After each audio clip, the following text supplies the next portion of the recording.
There's definitely some upsides. It's kept inflation low for 40 years because we had these bottomless levels of Chinese demand that were making manufacturing goods on the cheap.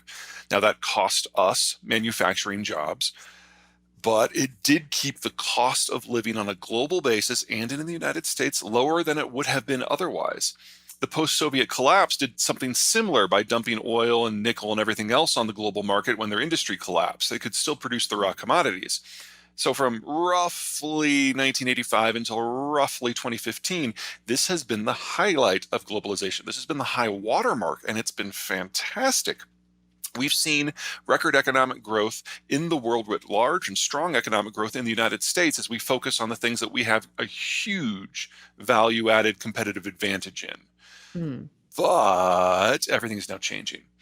With the demographic profile shifting around the world, there aren't a lot of young people to do the consuming. And so the globalization process has become kind of a product dumping project for all of the foreign companies that are selling to the United States now. Because our baby boomers did something that no other baby boomers in the rest of the world did. They had kids. So, we can take the crap out of the millennials on a regular basis, and we should. But they've got something going for them that their cadres around the world don't. They actually exist. So American millennials are at the peak of their consumption right now. And in the rest of the world, there's not a whole lot left.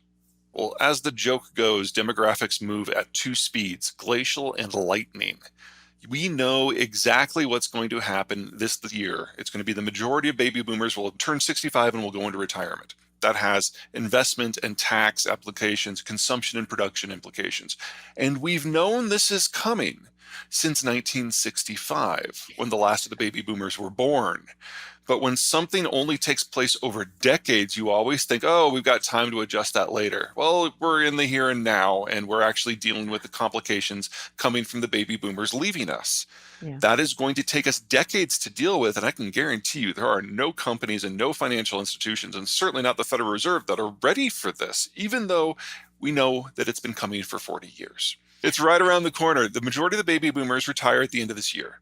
Now, we understand to a certain degree that whole argument of the snakes swallowing the watermelon, and now we have to pay for them in terms of pensions and Social Security and Medicare and Medicaid. And that's all true and that's all right, and we should worry about that. But that's only half the problem. The other half is that they're not just turning into tax takers. They are at the height of their earning potential right now. When you're 65, but you haven't yet retired, this is as much money as you will ever have. And so it's not so much that we have to learn to pay for the retirement of the boomers. We have to learn to pay for everything else without the boomers' capital. And that is something that we are woefully unprepared for. That requires a sacrosanct transport system that is cheap, that is secure, and that everyone agrees you just don't mess with. And we have had that from 1985 until 2015, but that is now breaking down. The two big things that are going on in the world right now in 2022, number one is the China lockdown due to COVID, because their vaccine doesn't work, and because Omicron is the most contagious pathogen we have ever dealt with. We know that we're going to have interruption after interruption after interruption.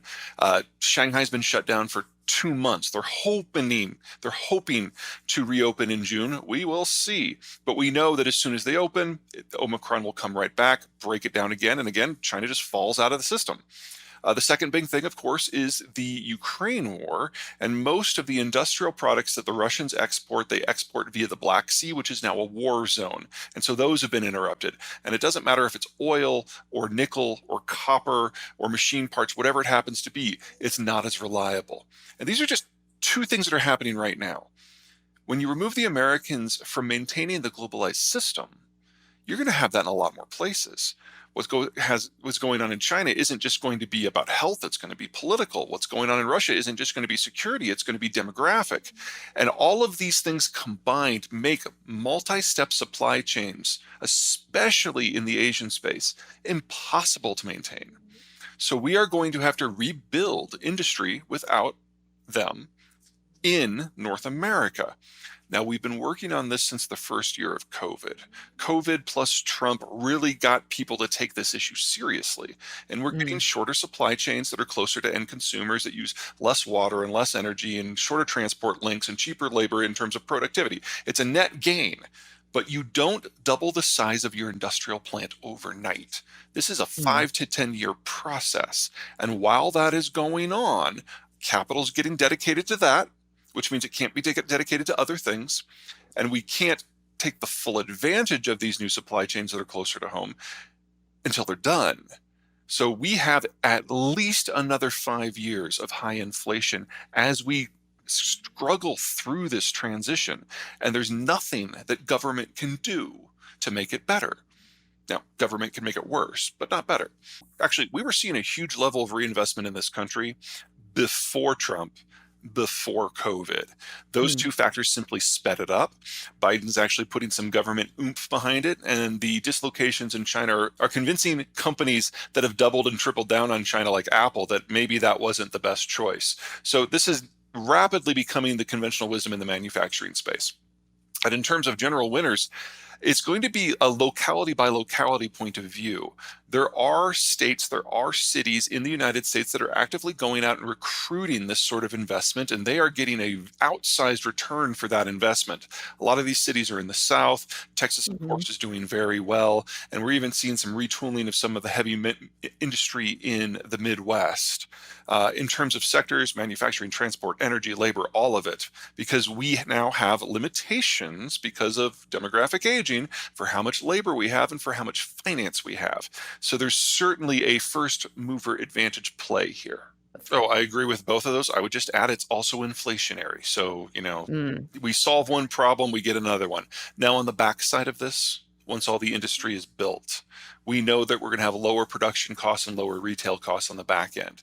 There are very, very few economic sectors where an industry that is based in the United States and Mexico is more expensive than those that are based in East Asia. The only reason we really think of China as a manufacturing power still is simply because of the sunk cost of the industrial plant has already been paid for, and we would Ah. have to resync that here in North America, and that's not cheap and that's not quick.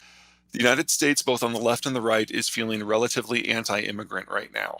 And Mm. everybody understands the Republicans and the Trump side of that. But on the Democratic side, remember, the Biden administration is attempting to re-solidify the union movement within American industry, within the Democratic Party. And he's only having occasional success. So don't expect to see any strong federally sponsored pro immigration policies for the next few years. It's going to take corporate America making its case in each individual city, and those cities and states then going to the federal government for an ask.